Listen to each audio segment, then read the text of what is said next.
தமிழ்நாட்டில் கடந்த 4 ஆண்டுகளில் லாக்அப் மரணத்தால் உயிரிழந்ததாக கூறப்படும் 21 பேரின் குடும்பத்தினரை தவேக தலைவர் விஜய் இன்று பனையூரில் சந்திக்கிறார்.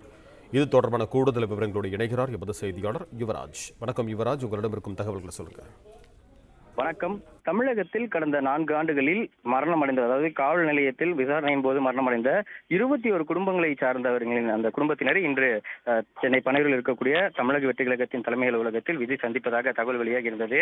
அந்த வகையில் தற்போது அந்த 21 லாக்அப் டெத்தில் மரணமடைந்த ஒவ்வொரு குடும்பத்தினரும், அதாவது விழுப்புரம், தருமபுரி, விருதுநகர் உள்ளிட்ட 21 குடும்பங்களை சார்ந்த ஒவ்வொரு குடும்பத்தினரும், அந்த நபர்களின் குடும்பத்தினரை சார்ந்தவர்கள் தற்போது சென்னை பனையூரில் இருக்கக்கூடிய இந்த அலுவலகத்திற்கு வருகை தந்திருக்கின்றனர்.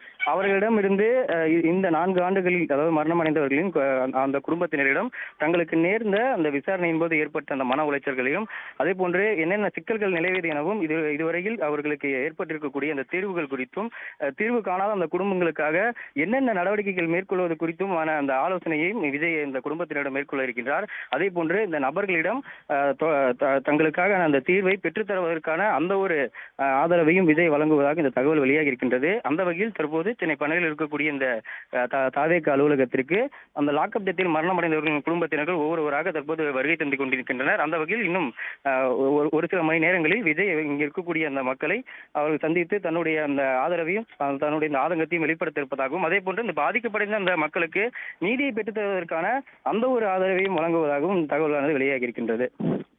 பிளே ஸ்டோர் மற்றும் ஆப் ஸ்டோரில் இருந்து பாலிமர் செயலியை QR கோடு மூலம் பதிவிறக்கம் செய்யுங்கள். செய்திகளை உடனுக்குடன் பெறுங்கள்.